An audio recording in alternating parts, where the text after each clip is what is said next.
እሺ ክቡራንና ክቡራን ይህ ታይም ሚዲያ ነው። ታይም ሚዲያ በወቅታዊና ፖለቲካዊ ጉዳዮች በየሳምንቱ ወደ እናንተ የሚያደርስ ሚዲያ ነው። ይህ ሚዲያ በተሻለ ደረጃ ወደ ተሻለ ደረጃ እንዲሸጋገር የእናንተ እርዳታ ይሻል። ስለዚህ ተመልካቾቻችን ሰብስክራይብ፣ ላይክ እና ሼር በማድረግ ታይም ሚዲያትን እንድትደግፉ ከወዲሁ እንማጸናለን። በተጨማሪም ዛሬ ወደምናየው ርዕሰ ጉዳይ ላሸጋግራችሁና እሺ ታጋይ አክቲቪስት የፖለቲካ ተንታኝ ተስፋዬ ታደሰ አጠገባችን ነህ። በቅርቡ አቶ ጌታቸው ረዳ የኃይለ ሥላሴን ስርዓት አወዳደቅ ከየት የመነጨ ነው በሚል ርዕሰ ጉዳይ አንስተው የሰጡት ማብራሪያ ነበር። የኃይለ ሥላሴ ከስልጣን የተወገዱት ኤርትራን የያዙበት መንገድ ስህተት በመሆኑ ምክንያት ነው ይላል አቶ ጌታቸው። ይህንን እንዴት ያዩት? አዎ እንዳልከው አንዳንድ ጊዜ ጌታቸው ሲናገር ራሱ ምን ነበር መሰለህ? ሰው እስከሚጠላ እድሜ አይስጥህትን ነበር እናቴ ብሎ ነበር እና እናቱን የሰማቸው አይመስለኝም። ቢሰማቸው ኖሮ እንደዚህ አይነቱን ነውረኛ ንግግር ሊናገር ይችላል ብዬ ያኔ አላስብም። ግን ምንድነው የሆነው ምን እንደሆነ እሱ ራሱ ያውቀዋል። ከዚህ ተነስቼ ለመናገር ያክል ኃይለ ሥላሴ ኤርትራን የያዙበት መንገድ ይታወቃል። ሲጀመር ኤርትራ የምትባል ሀገር ስትፈጠርና ኢትዮጵያ የምትባል ሀገር እኩል እድሜ ነው ያላቸው። 1988 1981 መጋቢት 2 አባታችን አፄ ዮሐንስ መተማ አገር ሊጠብቁ ማለት ነው፣ ፍየል ሊጠብቁ አይደለም፣ ግዛትና አገር ሊጠብቁ ህዝቤና ርስቴ ነው ብለው መስዋዕት ነው የከፈሉት። እሳቸው መስዋዕት ከከፈሉ በኋላ አፄ ምኒልክ ኢሚዲየትሊ ቀይ ባህር አካባቢ የነበረው የጣሊያን ሰራዊት ወደ ኤርትራ ደጋማ አካባቢ እንዲወጣ ነው የፈቀዱለት። የሸዋ ንግስናቸው እንዲጸና ይሄ ሰሜን አካባቢ ያለው ትግርኛ ተናጋሪ መድቀቅ ነበረበት። ሊደቅ ከሆነ አትሊስት ጣሊያን የተወሰነ ቦታውን መያዝ አለበት። ስለዚህ አፄ ዮሐንስ ከተሰቡ በኋላ የአፄ ዮሐንስ ልጆች ሽፍቶች ናቸው፣ እኔ ነኝ ንጉስ ብለው ነው ደብዳቤ የጻፉለት ለጣሊያን። ከቀይ ባህር ወደ አስመራ ወደ ደጋው የምድር ባህር፣ ያን ምድር ባህር ነው የምትባለው፣ ኤርትራ የምትባል ሀገር አልነበረችም። ከዛ በኋላ ያው እንደምታውቁት 1981 መጋቢት 2 ማግስት የጀመረ ጦርነት 7 ዓመት ሙሉ አላጄ ድረስ ነው የደረሰው። አላጄ ከደረሰ በኋላ ጣሊያን ለአፄ ምኒልክ ደብዳቤ ነው የጻፈላቸው። እኔ ከዚህ ከአላጄ በኋላ ወደ አዲስ አበባ አልመጣም፣ ስለዚህ ከአላጄ እስከ ቀይ ባህር ርስት አድርገው ይስጡኝ ይሽጡልኝ አላቸው። እሳቸውም እልፍኛቸው ውስጥ ሆነው የኃይለ ሥላሴ አባታቸው ራስ መኮንን እሳቸው ነበሩ። ያኔ የጦር አዝማዡ የጦር መኮንኖቹን የሚመሯቸው እሳቸው ናቸው። እልፍኝ ውስጥ ሆነው ይቺ የያዝናትን ርስት እንድንመራ በደንብ እነዚህ ትግርኛ የሚናገሩ ርስታቸው ከአልውሃ ምላሽ ስለሆነ ከአልውሃ ምላሽ ይዞልን ሂድ፣ ከዛኛ በሰላም የፈለግነውን ሰው ቀጥቀጠንም አሳምነንም እምቢ ካለ በዱላም ቢሆን እንደፈለግን ለፈለግነው ዘመን ያክል እንገዛለን። ስለዚህ እነዚህ ሰዎች ይሄዱልን። አሁን ምን እየነገረን ያለው አፄ ምኒልክ ርስትህ መሬትህ ከአልውሃ እስከ ቀይ ባህር ነው። እኔ አይደለሁም ያልኩት። ማነህ አንተ የምታቀራራ ወሎ ነው የአማራ መሬት ነው የምትለኝ ሰው እኔ አይደለሁም። አፄ ምኒልክ የእነዚህ ሰዎች መሬት አልውሃ ምላሽ ነው፣ እስከ ቀይ ባህር ግዛታቸው ስለሆነ ይሄዱልኝ፣ ጣሊያን እነሱን ያዝልኝ እንጂ እኔ ችግር የለብኝም ነው ያሉት። ከዛ ግን እቴጌ ጣይቱ ጣሊያኖቹ ለእቴጌ ጣይቱ የትግራዋይ ስነ ልቦና ያላት ሴት ናት ነው የሚሏት። አሁን ያን ምንድን ነው ያደረገው? ጣይቱም ቢያለች በተአምር እኔ ሴት ነኝ፣ ጦርነት አልወድም፣ ሰላም ነው የምወደው። አክሱም በጣሊያን ተይዛ እርሶ የየት ሀገር ንጉስ ነዎት ቢባሉ የየት ሀገር ንጉስ ነው የምለው የምትሉት? አክሱም ነበር እኮ የተቀቡት፣ የየት ሀገር ንጉስ ልትሉ ነው? ለጣሊያን ሰጥተው አክሱም። ይሄ ከሚሆን እኔ ጦርነት እመርጣለሁ፣ እኔ ቀሚስ ነው የምለብሰው፣ ሱሪ ለብሼ ጦርነትን እመርጣለሁ ብላ እሷ እንትን ስላለቻቸው ጣይቱ ሳይወዱ ወደ ራያ መጡ። አለማጣ እንደደረሱ ያችሁል እዛ የተነጋገሩባት እልፍኝ ውስጥ የተነጋገሩባት ወደ ተግባራዊ ለማድረግ አለማጣ ተደብቀው ሊፈራረሙ ነበር የፈለጉት። ራስ አሉላ፣ ራስ ሐጎስ፣ ራስ መንገሻ ዮሐንስ ከመሀል ሀገር የመጡም አሉ። እነዚህ ተመካክረው ኢሚዲየት ጦርነቱን ከፈቱት፣ ጀመሩት። ገና ከጣሊያን ጋር ተነጋግረው ገና ሳይሞክሩት ማለት ነው። ከየት ወዴት ነው የመጣው? ከአላጄ ወደ ዳኢየሱስ ነው የመጡት፣ ቀጥቅጠው ማለት ነው። አላጄ ዳኢየሱስ እንደመጣ ጣሊያን ነጭ ባንዲራ ይዞ ተሸንፈ ያለዋል። የተሸነፈ ምንድን ነው እንደምታደርገው? ንብረቱን፣ መሳሪያውን፣ ሁሉም ነገሩ እጅ ውስጥ አስገብተህ ማርከህ ምርኮኛ እኮ ነው። አፄ ምኒልክ እንደዛ አላደረጉ። ፈረስና በቅሎ አቅርበው ሉክ ስጋታቸው አንተ እንደሆንክ ካለ ውሃ ምላሽ ይሄዱ፣ እኛ ከጀርባቸው ነው። ድሮም እኮ ፊታቸው ወደ ቀይ ባህር ነው። ያው ፊትህን በማዞር ነው መከራን እየበላ ያለው። የሚገባ ከሆነ ፊትህ ወደዚህ ነበረ፣ ፊትህን ወደዚህ ያዞርክ፣ መከራህ በዛ። እሳቸው ግን ፊታችሁ ወደዛ ነው፣ ድሮም ወደኛ አይደላችሁም እኮ ብለውናል። እኛንም በግድ ሀገራችን ናት እኛን ኝኝ የምንለው፣ እነሱ ግን ሂድ ብለውናል። ከዛ በኋላ ፈረሳቸውንም ምናቸውንም አስጭነው እጁን የሰጠ ሰራዊት ነው። መሳሪያውን አስይዘው አድዋ አስገቡት። በዚህ በሐውዜን አድርጎ አድዋ ገባ። የካቲት 23 1988 ዓመተ ምህረት ወደ 23 የሚያነጋ የጊዮርጊስ ቤተክርስቲያን ቅዳሴ ነበር። ስለዚህ የማን ሰራዊት ተረኛ ነበር መሰረት? የትግራይ ሰራዊት ነው። የራስ አሉላ፣ የራስ ሐጎስ፣ የራስ መንገሻ ዮሐንስ እነዚህ ተረኞች ናቸው። ከዛ የስለላውን ስራ የያዙት ባሻ ያዋሉም ናቸው። የሚኒሊክ ሰራዊት ትንሽ ረሃብ ነገር መጥቶታል። ወደ ወልቃይትም ይሄዳለ፣ ወደ አክሱምም ወደ ተንቤንም ይመጣለ፣ እህል ፍለጋ ማለት ነው። እንግዲህ 10 ሰዓት የጀመረው ጦርነት በ4 ሰዓት ውስጥ አለቀ። አፄ ምኒልክ ከቤተ መቅደስ ሲወጡ ጦርነቱ አልቋል። ከዛ ራስ አሉላ 750 ፈረሰኞች አሉኝ ይዤ ቀይ ባህር አስገባዋለሁ። ይሄ ከምሽግ የወጣ ሰራዊት ቀይ ባህር አስገባዋለሁ። እዛ ምድር ባህር ደግሞ ደቃ አሉላ የአሉላ ልጆች ብለው የሚጠብቋሉ። ከእነሱ ጋር አንድ ላይ ሆነው ቀይ ባህር ላይ ያስገቡት ነበር። ሀሳብ ደግሞ ይችሉ ነበር ማስገባት። ይሄ ህዝብ ግን ለሸዋ ንግስናዬ አደጋ ይሆናል ብለው ህዝብንም ባህርህንም መሬትህንም ሉዓላዊነት የሚባል ተረስቶ ከአሰብ 60 ኪሎ ሜትር ገብተው መረብ ምላሽ ኤሪትሪያ ኢትዮጵያ የምትባል ሀገር አፄ ምኒልክ መናገሻቸውን አዲስ አበባ ካርጉ በኋላ የተፈጠረች እኮ ናት። ማዕከላዊ መንግስትና መናገሻ እኮ አልነበራት። ከዛ ወደ ደቡብ ሄዱ፣ አስፋፉ። የደቡቡን ህዝብ በሙሉ የኦሮሞውን ህዝብ በሙሉ ወደ ኢትዮጵያ ግዛት አስገቡት። ይቺ አሁን የምናያት ኢትዮጵያ ምኒልክ የሰሯት ኢትዮጵያ ነች። እኔ የሰራሁት ኢትዮጵያ ነች። ትግራዋይ የሰራት ኢትዮጵያ አይደለችም። ኤርትራውያን ለ65 ዓመት ሙሉ በእንግሊዝ እና በጣሊያን ተፈራርቀው ሲገዟቸው አንድም ሰው ተንፍሶ አያውቅም። የእኛ ናችሁ ብሎ አስቦ አያውቅም። ኃይለ ሥላሴ በ1954 በፌዴሬሽን አስገቧት። እንግሊዝና አሜሪካ አግዘው ማለት ነው። ያው ለ5 ዓመት ሸሽተዋል ነበር። ብቻ ሀገር ታውቃታለህ እኮ ለሸሸ ንጉሥ ጃዝ ተሰሪያል እያለች ምዘፍን ሀገር ነው። የምትገርም ሀገር እኮ ናት። ማለት አንተ አፄ ዮሐንስ ፊት ለፊት ገጥመው ነው የተሰዉት። አገሬ ብለው ማለት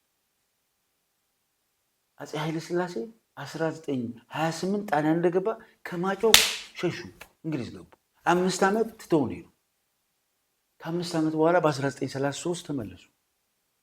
የቀዳማዊ ወያኔ 1934 ነው የጀመረው። በቃ አሁን 1954 ኤርትራ በፌዴሬሽን ስትገባ ያኔ የነበሩት የውጭ ጉዳይ ሚኒስተር አክሊሉ ሀብተወልድ መክረዋቸው ነበር ኃይለ ሥላሴ። የኤርትራ የራሳቸው እንደራሴዎች አሏቸው፣ አትንኳቸው ብለዋቸው ነበር።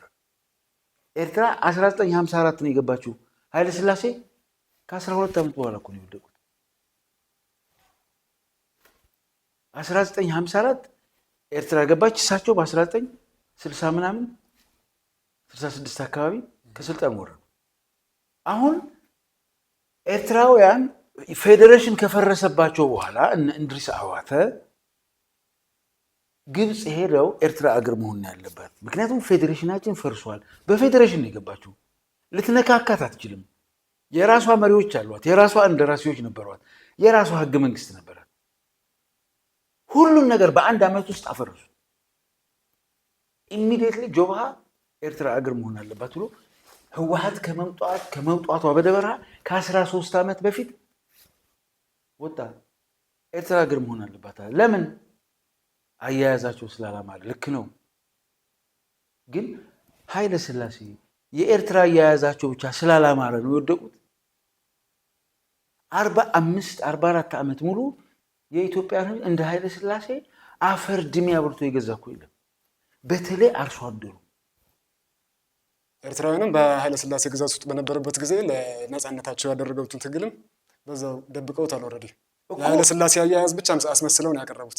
የኤርትራውያን የነፃነት ትግላቸው በዚሁ ቀብረውታል። በተመሳሳይ የደርግ ስርዓትም እንደዚሁ እኮ ይሉታል። ደርግ ስርዓትም በተመሳሳይ እንደዛ ነው ያደረገው። አያያዙ ስላላማረበት ለኤርትራ ህዝብ ያለው ጥያቄ በትክክል መልስ ለመስጠት የሚያስችል ሂደት ስላልሄደ ነው ይላል። ስለዚህ የኤርትራውያን ትግል እየደበቁ በኢትዮጵያውያን ነገስታትና በኤርትራ ገዢዎች የነበሩትን እንትን የአያያዝ ችግር ነው ብሎ ነው የገለጸው። አሁን መሰለህ የአያያዝ ችግር ነበረ፣ እውነት ነው። ግን መሰረታዊ ችግር እሱ አይደለም። ኤርትራውያን ብቻ እኮ አይደለም ያመጹት። ኤርትራውያንማ አገር እንሆናለን ከነዚህ ጋር ያስፈልጉንም እኮ ነው ያሉት። ኢትዮጵያ ውስጥ የአዲስ አበባ ዩኒቨርሲቲ ተማሪዎች አርሶ አደሩ የባሌ ገበሬ ለምንድን ነው እንዳያመፀው? የባሌ ማለት አስመራ ነው እንዴ? ኤርትራ ነው እንዴ? የጎጃም ገበሬ ያመፀው እኮ ኢትዮጵያ ውስጥ እኮ ነው። የአዲስ አበባ ዩኒቨርሲቲ የሃይ ስኩል ተማሪዎች 1966 የተማሪዎች አመፅ መሬት ላራሹ። ለምን? መሳፍንቱ መሬቱን በሙሉ ጠቅልሎ ያዙት። የራያ ህዝብ እኮ ከጣሊያን እንደተመለሱ ወደ ጣሊያን ሲሸሹ በራያ ሊያልፉ አላሳለፍም ብሏቸው ስለነበረ ቂም ይዘው ነው የተመለሱት። ልክ እንደተመለሱ የራያ ገበሬ መቆፈሪያ ያለችው አይደለም፣ ትንሿ ቁም መቆፈሪያ፣ ለእሷ 3 ማርትሬዛ ግብር ይከፍል ነበረ። ለአንድ ቁም በሬ 5 ማርትሬዛ፣ 100 በሬ ካለ 500 ማርትሬዛ ትከፍላለህ በአመት። አላሳልፍ ብሎ ንጉሥ አይሸሽም፣ እዛው ህይወትን እኛ ጋር ሁነት ይጨርሳታለህ ስላለ ተቀይሞ። ይሄ እኮ ህመም አለው እኮ፣ ይሄ ህመም አለ። እያንዳንዱ ገበሬ ካመረተው 1/3 ብቻ ነበር የሚጠቀመው። በኃይለ ሥላሴ ጊዜ እኮ እነዛ ቀኝ አዝማች በለው ግራዝማች በለው እነዛ መሳፍንቱ ቆንጆ ሚስት ካለች ሚስትህን ነጥቆ ምኝታ ላይ ያድራል። ከምኝታ ጧት ሊወርድ የአልጋ መውረጃ አንተ ትከፍላለህ። ከዚህ በላይ ሲኦል አለ እንደዚህ? ሚስትህ እሱ ጋር ድረስ ከመደብ ልታወርዳት አንተ 5 ማርትሬዛ ትከፍላለህ፣ የመደብ መውረጃ ማለት ነው። አሁን ይሄ መከራ አይደለም ሰልፍ ሌላ ያመጣል እኮ።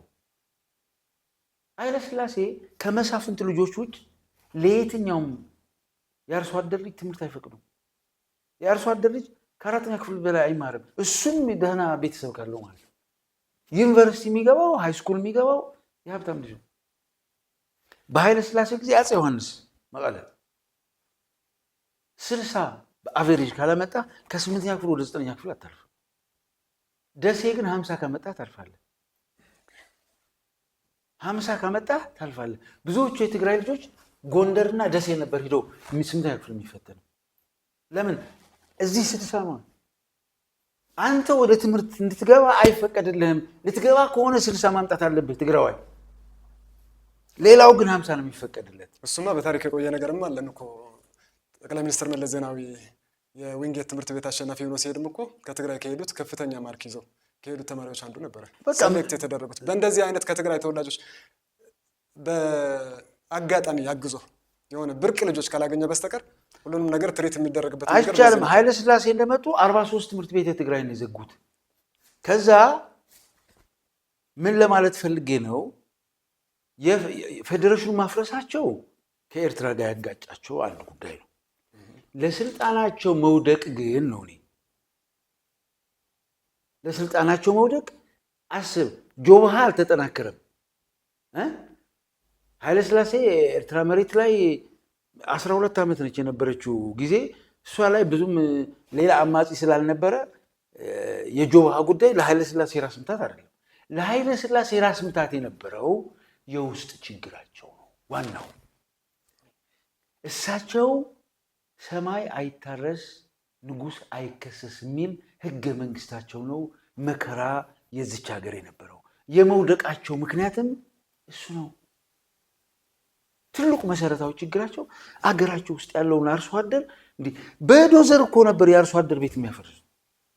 የአርሶ አደር ቤት ፍቃድ አይጠይቁ ተዘጋጅ አይሉ በዶዘር ያነሱልሃል። ከዛ ከምርትህ አስብ። ለምሳሌ የቀኛማች ከሌ እርሻ ሊታረስ ነውና በሬ አውሰን ትባላለህ። አርሶ አደሩ ናት። በሬ ምን የመሰለ የሚያርስ በሬ ነው የምትሰጠው። አርሶ ከጨረሰ በኋላ በሬህን ለመመለስ እጅ መንሳት አለብህ። በሬህን ልትመልስ ምን የመሰለ ሙክት ይዘህ መሄድ አለብህ። ከዛ ሙክትህ ደስ ካላላቸው ፊታቸው ከተቀየረበት ያመጣሁት ሙክት ጤነኛ አይደለም ማለት ነው። ስለዚህ ከነዛ ካሉ ሙክቶች የትኛውን ይዤላቸው ሄድ? በሬህን ልትመልስ በሬህ አርሶ ጉልበቱን ገብሮ ያንተ በሬ ከዛ በሬን ስጡ ልትል ሙክት ይዘህ ትሄዳለህ። አሁን ከኃይለ ሥላሴ ዘመን ሲኦል የከፋ ምናል አንተ በሬ አውሳኝ እኔ ነኝ አይደል እግዚአብሔር ይስጥልኝ ብዬ መመለስ ያለብኝ። አንተ ግን ፍየል ይዘህ ሙክት ይዘህ ትመጣለህ። በሬ ስጠህ ብለህ ልትጠይቀኝ እኮ ነው። የራስህን በሬ ልትጠይቀኝ ለእኔ እጅ መንሻ ሙክት ይዘህ ትመጣለህ። እንደዚህ አይነት ሲኦል ፈልገህ እስኪያምጣልኝ። ይሄ አገር ውስጥ የነበረ የእሳቸው ስርዓት የፈጠረው ሲኦል ነው። የአዲስ አበባ ዩኒቨርሲቲ ተማሪዎች፣ የሃይስኩል ተማሪዎች ሁሉ መሬት ላራሹ ያለው ከምን ጋር ስለሚያያዝ? ከመሬት ጋር፣ ከርስት ጋር፣ ከባለቤትነት ጋር ይያያዛል። መሬት ላራሹ አለ። ይሄ መሬት ላራሹ ኤርትራ አይደለም፣ ጆባሃ አይደለም ያነሳው። ጆባሃ አገር መሆን ነው የምትፈልገው ኤርትራ። በቃ አገር አድርጌ ይታገላሉ አለ። ደግሞ ልክ ነው። እሳቸው ፌዴሬሽኑን አፍርሰው መንጋጭላውን ካፈረሱት ለኤርትራ ህዝብ መንጋጭላቸውን ሊያፈርሳቸው ግድ ነው። ስለዚህ የጌታቸው ንግግር አንድ እውነት ብቻ አለው። መሰረታዊ ችግር ግን እሱ አይደለም። የኃይለ ሥላሴን መከራና ስቃይ በዚህ ላይ ያደረሱት በደል ወዴት ልትጥለው፣ ወዴት ልትሸፍነው? ማለት አንተ የቤተ መንግስት አለማጫዋች መሆን መብትህ ነው። ገባህ? የሌለ ታሪክ ለእኔ ልትነግረኝ አትችልም። የሌለ ታሪክ ለኢትዮጵያ ለትግራይ ህዝብ ልትነግረው አትችልም። ኃይለ ሥላሴ ነብሰ በላ ናቸው። ይችን ሀገር መቀመቅ ከቀጠጡ አርሶ አደሩን የድህነት ጫፍ ካረጉ የመሀይምነት ልክ ውሃ ልክ እኮ ነው ያደረጉት። የኢትዮጵያ አርሶ አደር የመሀይምነት የድንቁርና በቃ የድርቅ የረሃብ ውሃ ልክ። ታስታውስ እንደሆነ 65 ዓመተ ምህረት ጥላሁን ገሰሰ የዘፈነው ዘፈን አለ ስለ ድርቅ። እሳቸው ግን የውሻቸውን ልደት ያከብሩ ነበር በውስኪ። እዛ ቤተ መንግስት ያለችው ትንሿ ውሻ ከኝ ሰውዬ በላይ ታላ ማን ነው የምትጸይፈው?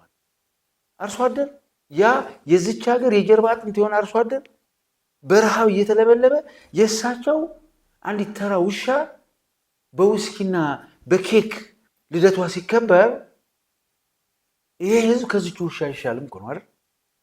እና ከዚህ በላይ የበከተ ስርዓት እንዴት ሌላ ምክንያት ትፈልግለታለህ?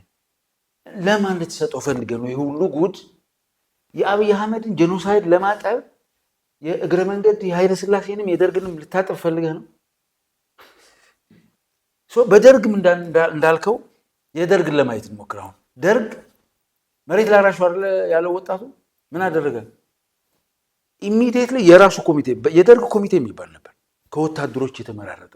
እነዚህ አራተኛ እዝ የሚባል አዲስ አበባ ውስጥ ነበርና ከሐረር ከምስራቅ አካዳሚ ከምስራቅ እዝ ከምዕራብ እዝ ከምናምን ተሰብስበው ነው የኃይለ ሥላሴን ስልጣን መሬት ላራሹ ያላረ ተማሪ። እነሱም የራሳቸው ጥያቄ ነበር። የሚገርምህ የኃይለ ሥላሴ ወታደሮች አመድ የተቀላቀለበት ጤፍ እንጀራ ተጋግሮ ነበር የሚበሉት። የሚጠጡት ውሃ አፈር ድሜ የበላ ውሃ ነው። ብዙ ጊዜ በወረርሽኝ ይጠቁ ነበር። እንግዲህ አስብ፣ የቤተ መንግስቷ ውሻ ኬክና ውስኪ ነው የሚወርድላት። አገር የሚጠብቀው ሰራዊት የእሳቸው ክቡር ዘበኛ የሚበላው ግን ነውር ነው። ልጆቹ ማስተማራችን ከአራተኛ ክፍል በላይ ይሄ ወታደር ምን አደረገ? እችን አጋጣሚ ተጠቀመና ደርግ የሚል ኮሚቴ አቋቁሞ መንግስቱ ኃይለማርያም የሚመራው ኢሚዲየትሊ የተማሪዎችን ጥያቄ ጥፍ አደረገና ወደ ራሱ አመጣ። ልክ 1966 መስከረም 2 ተማሪዎች አመፅ ከፍለው ዋጋ ከፍለው እነ ጥላሁን ይግዛው ተረሽነውበት እነ ማርታ ተረሽነውበት ስንት የአዲስ አበባ ዩኒቨርሲቲ ተማሪዎች ይሄ ገበሬ መሬቱን ማግኘት አለበት ብለው ዋጋ የከፈሉበትን ጠመዘዘው። መሬት ላራሹ አወጀ። ደርግ ጥሩ ነገሩ ማንም ሰው 2-3 ሆነ መሄድ አይፈቀድም። ሐሳብን በጽሁፍ መግለጽ አይፈቀድም። ሐሳብን ተሰብስበህ መታገል አይፈቀድም። ሰላማዊ ሰልፍ ማድረግ አይፈቀድም። ምን አደረጋቸው? ያ ሁሉ ዋጋ ከፍለው እያንዳንድሽ አተነፍሻትም የፈለግሽው ዋጋ ከፍለሻል፣ አይቻልም። ከዛ ከዚህ ሰው ጋር ቁጭ ለማውራት አትችልም። ጥያቄም ካለ ሊመልስልህ አይችልም ማለት ይሄ ትልቁ ጉድ የደርግ አይደለም? ትልቁ ጉድ ነው የምነግርህ። ከዛ ኢህአፓ ነጭ ሽብር ብሎ ጀመረ። ደርግም ነቀይ ሽብር አለና አዲስ አበባ ከተማ ብቻ 50,000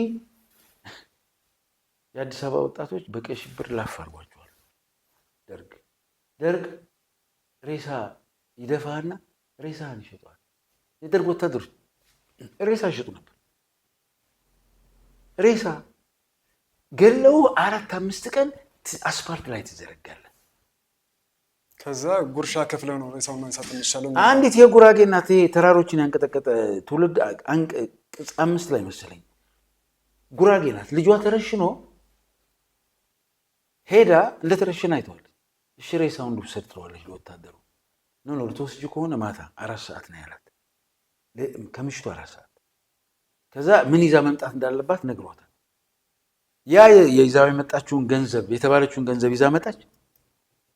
ልጁ ግን ግማሽ አካላቱ ጅብ ጨርሶታል። ግማሹን አገኘችው። ያ ወታደር በዛች በቀጠራ ሰዓት ትዛለ ያችን 50 ብር ሰጥታ የልጇን ሬሳ የተበጣጠሰውን በነጠላዋ ሰብስባ ከቤቷ ጓሮ ነው የቀበረችው። አሁን ይህን ስርዓት ነው ከኤርትራ ጋር ሊያያይዘው የሚሞክረው። ሻዕቢያና ህወሓት ህግደፍና ህወሓት አንድ ላይ ሆነው ደርግን አናቱን አዞሮታል ደህና አድርገው። ኤርትራን የያዘበት መንገድ ብቻ ግን አልነበረም። እሱም በጉልበት እንደ ኃይለ ሥላሴ በጉልበት አደረጉታል። ኃይለ ሥላሴ በህይወት እያሉ ታጋዮች ግን ነበሩ። ኤርትራን አገር እናደርጋለን ብለው 12 ዓመት የታገሉ ከቲፒኤልኤፍ በፊት ማለት። ከዛ ደርግ ምንድን ነው ያደረገው? 17 ዓመት ሙሉ ቀይ ሽብር እያለ ሰው ጨረሰ። ሐውዜን ገበያ ላይ 1980 ዓመተ ምህረት 2500 ተጋሩን በላ። አሁን ይሄን የበላው ከኤርትራ ጋር የተያያዘ ነው። ደርግ አዲስ አበባ 50,000 ወጣቶችን የረሸነው በኤርትራ ጉዳይ ነው። ደርግ 12ኛ ክፍል ተማሪዎች ገና ፈተናቸውን በወሰዱ በማግስቱ እያፈሰ ወታደር ቤት ሲያስገባቸው ብሔራዊ ውትድርና እያለ የኤርትራ አያያዝ ችግር ነው። ኤርትራን የምትይዝበት መንገድ እኮ ሌላ ነው አይደል? ኤርትራ አማጺዎች አሉ፣ አገር ኤርትራ እንድትሆን የሚታገሉ አሉ። እውነት ነው። የደርግ ስርዓት ግን ገዳይ ስርዓት ነበር፣ ቡቸር ነበር። አገር ውስጥ ፍርስርሱ ያወጣው የኤርትራ ጉዳይ ብቻ አይደለም። የኤርትራ ጉዳይ ከሀገር ውስጥ ጋር ስታነጻጽረው ኢምንት ነው። አገር ውስጥ በጣም ነፍሰ በላ ነበር። የኤርትራ ወጣቶችን ቁርጥም አድርጎ ይበላ ነው። የደርግ ወታደሮች ኤርትራ ውስጥ ከረን ነው ካልተሳሳትኩ 400 ኤርትራውያን ካሳዬ ጨመዳ ጀነራሉ 400 ኤርትራውያን በታንክ ነው ሄደባቸው መንገድ ላይ አንጥፉ። እነዚህ ናቸው ደርጎች። ሽሬ ያረገዘች እናት ነው ነገር ሆዷን ቀዶ በሳንጃ ነው ህፃኑ ልጅ እንደዚህ ልክ እንደ ድንች በሹካ እንደዚህ ታነሳላል። ሆዷን ቀዶ ውስጥ ማህፀኗ ውስጥ የነበረውን ህፃን ልጅ በሳንጃ ነው እንደዚህ አድርጎ ያነሳው። ይሄ እኮ ነው ደርግ በአገር ውስጥ ማለት ነው። ስለዚህ የኤርትራ ጉዳይ ነው እንጂ ደርግስ ጥሩ ነበረ ነው እያለን ያለው። 17 ዓመት የታገላችሁት ውሸት ነው እያላሉ ለትግራይ ደርግን የሚያክል ከባድ ሰራዊት ነብሰ በላ የጣላችሁት ኤርትራን በአግባቡ ሊይዛት ስላልቻለ ነው እያለን ያለው። አዲስ አበባ ህንፃ የሰሩለት ሐውልት የሰሩለት 50 ሺህ ስማርት ማይንድድ የዛ ዘመን ትውልድ ነው ጌታው። ቲክቶክ ላይ ተጥዶ በቲክቶክ ጨዋታ የሚጫወት እንዳይመስልህ ሙሉ መጽሐፍ የሚያነብ ትውልድ ነው። ሲሟገት ጥግ ድረስ የሚሟገት ትውልድ ነው። መጽሐፍ ሙሉ የሚያነብ 30-40 መጽሐፍ አንብበው የሚሟገት ርዕዮተ ዓለሙን ለይቶ የሚታገል ስማርት ትውልድ ነው። ይሄ በከተ ትውልድ አይደለም። ያ ትውልድ የዩኒቨርሲቲ ተማሪ መሆን ፋሽን በነበረበት ሰዓት እኔን አስፋልት ላይ ይዘርጉኝ እንጂ ህዝቤ መሬቱን ማግኘት አለበት ብሎ የታገለ ስማርት ትውልድ ነው። ልናራክሰው ከሞከርን እንደሱ መሆን አንችልም። ያ ትውልድ ወርቅ ነው። ዛሬ ለመኖራችን ያ ትውልድ ዋጋ ከፍሏል። የዩኒቨርሲቲ የተማረ የተደናቆረ እንዳይመስል የተማረ እና 17 ዓመት የትግራይ ህዝብ ልጆቹን ዋጋ ከፍሎ 65,000 የትግራይ ምርጥ ልጆች ከ100,000 በላይ አካላቸውን ያጡ አባቶቻችን ታሪክ መስራት የሚችሉ እንደነሱ አይነት ወርቅ አታገኝም። ኔቨር። ይሄን አባቴን ሊያበሻቅጥ የሚሞክር ካለ በሽቃጣ እሱ ነው። እዚህ አይነት ታሪክ አይሰራም። እያወራ አትሰራው። ይሄን አድርጎ ደርግን አፍንጫውን ብሎ ነው የጣሉት። አገር ውስጥ በነበረው የበከተ ስርዓት የለሽነት ጨካኔ ዊቸርነት የመጣ ነብሰ በላ ስለነበር ደርግ ኤርትራ አገር ሆናል ብሎ ህግደፍ ለትጥቅ መነሳቱ ብቻ አይደለም። በጣም ብዙ ኢህአፓ ነበራል። ብዙ ታጣቂዎች እኮ ነው የነበሩት። እንትናን ጨምረ ማለት ኢዲዩን ጨምረ እነዚህ ጆባሃ ነበረ፣ ህግደፍ ነበር፣ ኢህአፓ ነበር፣ ቲፒኤልኤፍ ነበር። እነዚህ በሙሉ ቲፒኤልኤፍ ከነዚህ ሁሉ ታገለ መጨረሻ ቲፒኤልኤፍና ህግደፍ ነው ጎልተው ወጥተው በሚያስማማቸው የተስማሙ በሚያለያቸው የተለያዩ አንዱ የሌላው ባሪያ ሆኖ አያውቅም። አዲስ አበባ ድረስ ገብተው ደርግን 32 ጥርሱን ያረገፉት። ይሄን ልታራክስ የምትሞክር ካለ በቁመ የረከስክ አንተ ነህ።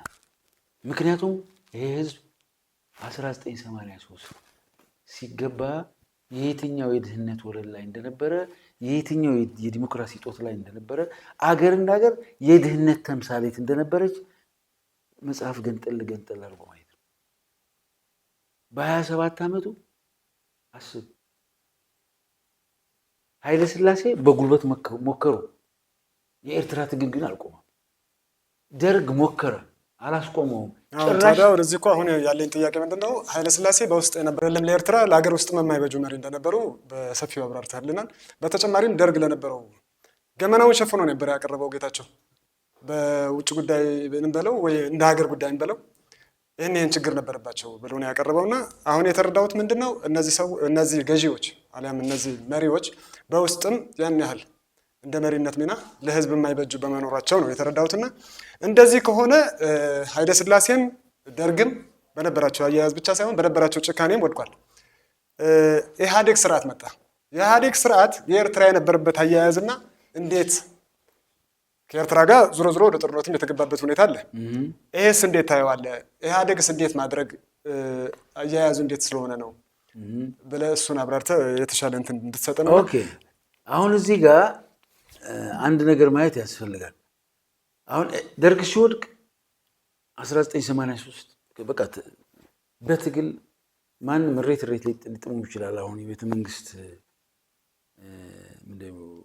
አሰላፊ ለመሆን ሬት ሀቁ ግን እሱ 1983 ህግደፍና ቲፒኤልኤፍ ከዛ ብአዴንም ነበረ፣ እነዚህ ኦህዴድም ነበረ፣ ያው ደህዴን የሚባልም ነበረ። ያው እነዚህ ተደጋግፈው ትልቁ ሚና ያዘው ቲፒኤልኤፍ ነው። ምንም ጥያቄ የለም። የቲፒኤልኤፍ ኃይል ነው ይሄን ሁሉ ድል ሊያስመዘግብ የቻለው። አዲስ አበባ ገቡ። አዲስ አበባ ሲገቡ እኔ በጣም የሚያሳፍረኝ ማለት ኢትዮጵያ በድህነት ከ192 ሀገራት ከስር 8ኛ ነው የነበረችው። በድንቁርናዋ ማለት የመሀይምነት ማዕከል፣ የረሃብ ተምሳሌት፣ የተማረ የሰው ኃይል የሌላት፣ ከዛ የዲሞክራሲ ሽታ የሌላት ህዝቧ በድህነት በቃ አፈር ድሜ ይበላ ዓለም የማታውቀው ህዝብ ነው የነበረው። ያኔ 1983 ሲገቡ ከ5 እስከ 6 ቢሊዮን ዶላር ዕዳ ነበረባት ይቻላል። ዕዳ ኢህአዴግ ሲገባ ይህን ዕዳ ነው የተሸከመው። በዛ ዘመን ከ5 እስከ 6 ቢሊዮን ዶላር ማለት በጣም ብዙ ብር ነው፣ ቀላል ብር አይደለም። ስለዚህ ከየት ወዴት ነው የወሰዳት ኢህአዴግ ይችን አገር? ለምሳሌ በትምህርት እንውሰድ። ከ5ኛ እስከ 8ኛ ክፍል ያለውን ኢንሮልመንት በ1970ዎቹ ማለት በደርግ የመጀመሪያው ዘመን ማለት ገብተዋል። 1970ዎቹ ማለት ከ1960 እስከ 70 በነበረው በ1970ዎቹ ኢምፔሪያል በነበሩበት ማጀስቲ በነበሩበት ሌዛን 10% ነበር። ከ5ኛ እስከ 8ኛ ክፍል የነበረው የተማሪዎች በዚች ሀገር ውስጥ ሆኖ ነገር ኤርትራንም ጨምራል። አሁን ኤርትራ ያለችም በኢህአዴግ ጊዜ ኤርትራን ጨምረ ሌዛን 10% ነበረ። ሌት 1972 to 1982 ከ72 እስከ 82 ማለት በፈረንጆቹ ከ15 እስከ 20 በደርግ ማለት ትንሽ ከ15 እስከ 20% ጥሩ ሆነ። ከ1998 የኢፒአርዲኤፍ ነው 33.9 ኔት ኢንሮልመንት ሬት ነው። ገባ 2004 ስንት ገባ መሰለ? 63.8 ኔት ነው የምነግርህ። ላይኞቹ ግሮስ ናቸው። ኔት ግሮሱ ደግሞ 100.2 ይሲ ምን ማለት ነው? ኤሌመንተሪ መግባት የነበረባቸው ልጆች እድሜያቸው በመጨመሩ ምክንያት ያልገቡ ኋላ ግን 8 ዓመት ሆኖት የሚገባ ይኖራል። ለዛ ነው ወደ 100.2% የሚመጣው ኦቨር የሚመጣው። አምና መግባት የነበረባቸው ግን አምና ያልገቡ ዘንድሮ የገቡ ይኖራሉ። እነሱን ስታስገባ 5 to 8 ኢንሮልመንት ሬቱ ከ100 በላይ ሊሆን ይችላል ችግር ስለሌለው። ምክንያቱም ይሄ የሚሰራው በየአመቱ የወሊድ ሬት አለ። 7 ዓመት ተማሪዎች እድሜያቸው ስንት ናቸው እያልክ ትሄዳለህ። እስከ 8 ስትሄድ 14 ዓመታቸው ማለት ነው፣ ወደ 15 ማክሲመም። ስለዚህ በ2004 በፈረንጆቹ ይሄ ማለት በ96 ዓመተ ምህረት ማለት 100.2 ነው የደረሰው በኢህአዴግ። ሉክ እዚህ ውስጥ ማን የለችም? ኤርትራ የለችም። አሁን አቶ ጌታቸው እዛ ላይ ሲናገሩ ሰምታቸው ከሆነ ኤርትራ የተገነጠለችው ኢትዮጵያን ለማዳከም ነው አሉ። እንደው በዚህ ዳታ መሰረት ኢትዮጵያ ተዳክማለች። በሰባዎቹ በኢምፔሪያሉ ዘመን ሌዛን 10% የነበረ ከ5ኛ እስከ 8ኛ ክፍል የነበረው ኢንሮልመንት ሬት የተማሪዎች በ2004 በኢህአዴግ 63.8 ኔት ነው የምነግርህ። ግሮሱ ግን 100.2 ነበር። ግሮስ ኢንሮልመንት ሬት በእድሜያቸው። አሁን ይሄን ማለት ያለ እድሜያቸውም የገቡ አሉ ማለት ነው። የ7 ዓመት ልጅ አንደኛ ክፍል መግባት የነበረበት የ8 ዓመት ልጅም አለ ማለት ነው።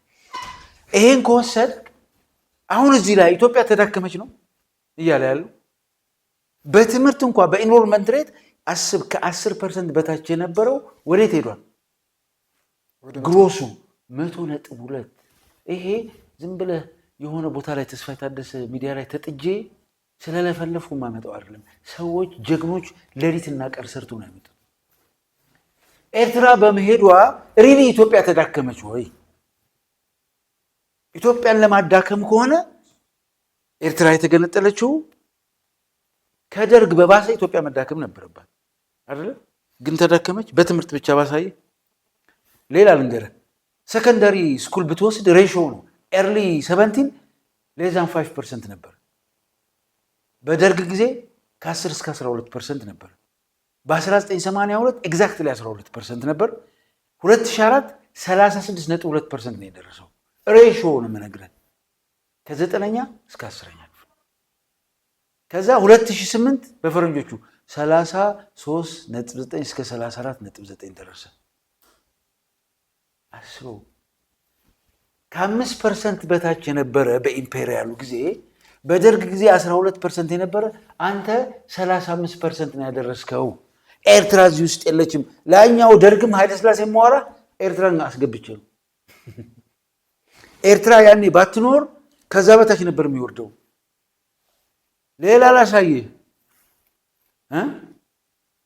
ሂስቶሪካል ትሬንድ ዩኒቨርሲቲ ኢንሮልመንት ያሳያሉ። የዩኒቨርሲቲ ተማሪዎች በ1990 በፈረንጆቹ በእኛ 83 ማለት ነው 34,000 ተማሪዎች ዩኒቨርሲቲ ይገቡ ነበር። ኮሌጆች ጨምረህ የቲቲአይ መምህራን ማሰልጠኛ ጨምረህ ማለት ነው። ከ2019 በፈረንጆቹ which means 2012 በእኛ ማለት ነው 900 እስከ 1 ሚሊዮን ተማሪዎች የዩኒቨርሲቲ ተማሪዎች ዩኒቨርሲቲ ጆይን ያደርጉ ነበር። እዚህ ጋር ኢትዮጵያ ደከመች።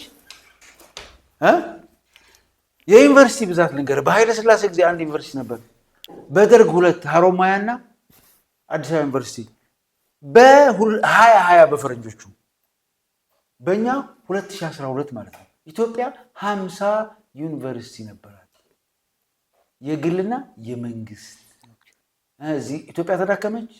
አስመራ ዩኒቨርሲቲ ትቼ ነው የምነግርህ 2 ዩኒቨርሲቲ ሀሮማያና አዲስ አበባ የነበራት 50 መድረሷ መዳከሟን ነው የሚያሳየው። ኤርትራ ግን ተገንጥላለች።